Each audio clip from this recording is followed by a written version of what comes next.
Richard Widmark. Ever met someone who seems to have you all figured out before you've even said hello? Picture a man who could size up another actor's talent in less time than it takes to stir sugar into your coffee. That was Richard Widmark. He was an icon of classic Hollywood, a titan of the silver screen known for his intense performances and a gaze that could cut through steel. But behind the scenes, away from the rolling cameras, Widmark was a man of unshakable principles. Hollywood lore is filled with stories of his legendary professionalism. And because of that, there's an unofficial roster of the actors he reportedly found it impossible to work with. Now, let's be clear, Widmark never went on record with a formal hate list. He was too private and professional for that. But this isn't about petty feuds, it goes deeper. Widmark's frustrations were rooted in something he held sacred, the craft of acting. He believed in preparation and respect for the work. When he saw laziness, ego, or a lack of commitment, he didn't just get annoyed. He took it as a personal insult to the profession he loved. So, today we're looking at that legendary list, pieced together from decades of on-set stories, and the untold clashes that exposed the pressures of old Hollywood. To understand the man and his legendary intensity, you have to go back to the beginning. Richard Widmark was born on December 26, 1914, in Sunrise, Minnesota. His father was a traveling salesman, so the family moved frequently. From a young age, thanks to his movie-loving grandmother, he was captivated by the magic of the silver screen. Intelligent and ambitious, he initially planned to become a lawyer and even attended Lake Forest College to study law. But when he auditioned for a college play called Counselor at Law, he found that playing a lawyer was far more exhilarating than being one. From that moment, his path was set. He even taught acting at the college for a time before making his way to New York. His career started on the radio in 1938, where his distinctive voice found a home in popular shows. He also hit Broadway in 1943, often playing good-natured roles that were a world away from the persona that would later make him famous. A perforated eardrum kept him out of World War II, a condition that kept him stateside while many of his peers went to war. It wasn't until 1947 that Hollywood called director Henry Hathaway was casting the film noir Kiss of Death and needed a villain. Hathaway initially thought Widmark's high forehead made him look too intellectual, but studio head Darryl F. Zanuck insisted on a screen test, and cinematic history was made. In his very first scene, Widmark created one of the most chilling moments in film history. As the sociopathic killer, Tommy Udo, he tied a woman in a wheelchair and pushed her down a flight of stairs, all while letting out a high-pitched maniacal giggle. The scene was so shocking it could have ended his career. Instead, it made him a star. The performance earned him his one and only Academy Award nomination and a Golden Globe for Most Promising Newcomer. That role branded him. For years, Widmark was typecast as the villain or the anti-hero. He played a bigoted crook opposite Sidney Poitier in No Way Out, a role he disliked so much he would apologize to Poitier after every take. Their on-set respect blossomed into a lifelong friendship.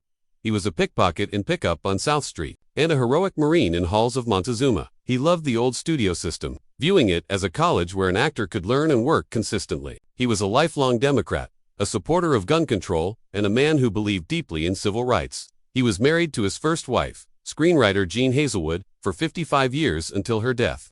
By all accounts, he was a dedicated professional, and a private family man who took his work with the utmost seriousness. It was this seriousness, this unwavering commitment, that formed the bedrock of his principles and the foundation for the feuds that would become Hollywood legend. He didn't tolerate unprofessionalism, and for a man who saw acting as sacred, some of Hollywood's biggest names were about to commit sacrilege. The first name on Richard Widmark's unofficial list is none other than the chairman of the board himself, Frank Sinatra. On paper, their collaboration on the 1968 detective thriller, The Detective, should have been a blockbuster. Instead, the production became a masterclass in professional tension that reportedly left Widmark fuming. Problem wasn't personal animosity, but a fundamental clash of work ethics. For Richard Widmark, acting was an all-consuming endeavor. He was old school, a man who believed in rigorous preparation and deep respect for the script and his fellow actors.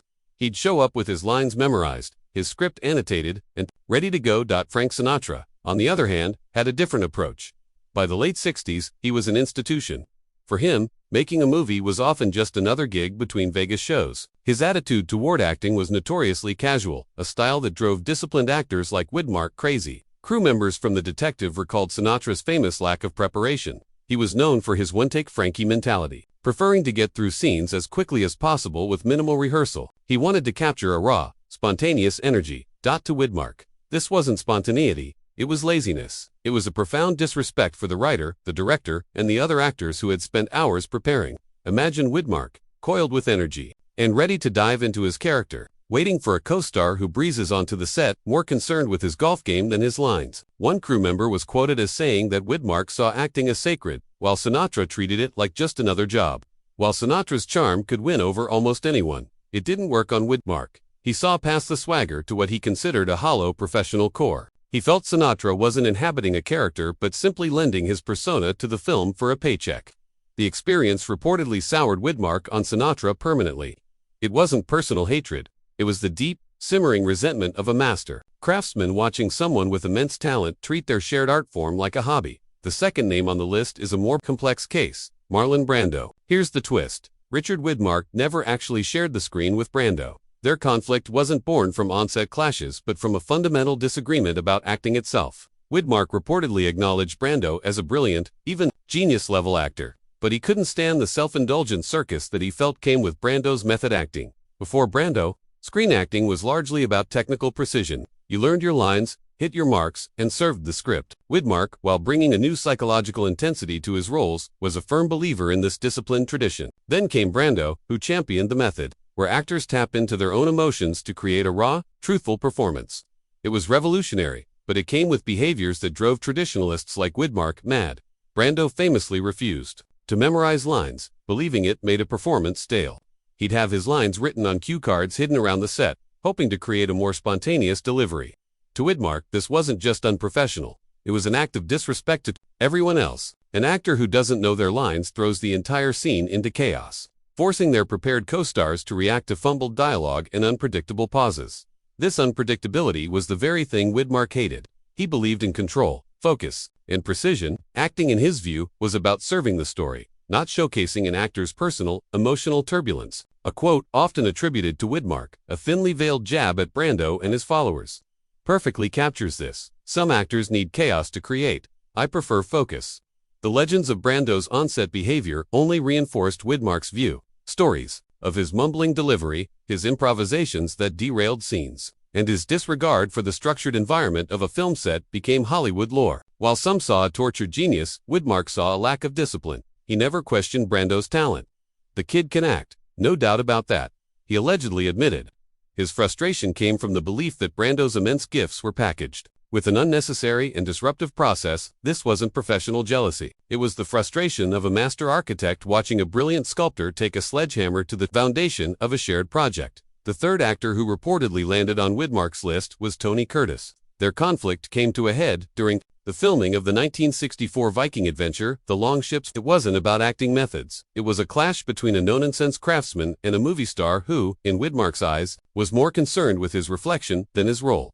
The Long Ships was a big, swashbuckling epic, starring Widmark, Sidney Poitier, and Curtis. But behind the scenes, the production was plagued with tension, much of it between Widmark and Curtis. Tony Curtis was a major star, known for his charisma and good looks, but he was also known for his vanity, a reputation that Widmark found to be all too true. From Widmark's perspective, Curtis treated the movie set like his personal photo shoot. According to reports, Curtis would spend huge amounts of time in makeup, obsessing over his hair and costumes, while Widmark, ever the professional, used breaks to review lines. Curtis would reportedly be checking his appearance in a mirror. This focus on style over substance was infuriating to Widmark. One production assistant later claimed that Widmark didn't dislike Curtis as a person, but who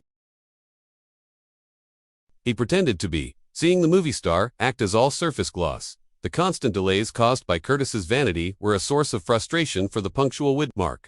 The tension was about priorities. Widmark's priority was the film. He believed in immersing himself in the grit and grime of the story. Curtis's priority, it seemed to Widmark, was maintaining his glamorous image. Widmark was there to create a believable Viking. Curtis, it appeared, was there to make sure Tony Curtis looked good in a Viking costume. The film itself received a lukewarm reception, with director Jack Cardiff later admitting the tone was off, something many attributed to the off-screen friction between its stars. For Widmark, Curtis had prioritized the star over the story, and that was a cardinal sin. Coming in at number 4 is an actor who embodied an attitude that was the polar opposite of Widmark's own, the effortlessly cool and notoriously indifferent Robert Mitchum. If Widmark was a tightly coiled spring of focused intensity, Mitchum was a languid plume of cigarette smoke, drifting through his career with a shrug. It was this casual attitude toward the craft of acting that grated on the deeply committed. Widmark. Robert Mitchum cultivated a public persona of a man who just didn't care. He famously said his acting method was just two things: show up and know your lines. Two audiences, this made him an icon of cool. 2. Richard Widmark. It was a slap in the face to everyone on set who was working hard. Widmark spent nights dissecting scripts, exploring every nuance of his characters. He believed greatness was earned through relentless work. Mitchum's public pronouncements seemed to mock the very foundation of Widmark's artistic philosophy. Their differing approaches were on full display during the filming of the 1967 Western, The Way West, which also starred Kirk Douglas. Widmark was earnest and committed to his role as the farmer Lee A. Evans. Mitchum, playing the weary scout Dick Summers, was his usual laconic self, reportedly slipping away from the set to go fishing whenever he could. Actor Michael McGreevy, who worked with them, described Mitchum as an enigma who pretended like he didn't want to be there. This pretense of indifference was what Widmark couldn't stand. He saw it as an insult to the art form. To him, acting was a calling that demanded respect. Mitchum's "I don't care" attitude, whether genuine or not, was a betrayal of that calling. In Widmark's eyes, the feud with Mitchum was quieter than others, more a slow burn of professional disapproval. It was the silent judgment of a man who had dedicated his life to his craft, looking at another immense talent who seemed to treat it all as a joke. In Richard Widmark's world, there was no room for such indifference. You either gave it your all, or you were disrespecting everyone who did. The final and most famous name on Richard Widmark's unofficial list is the ultimate Hollywood icon, John Wayne.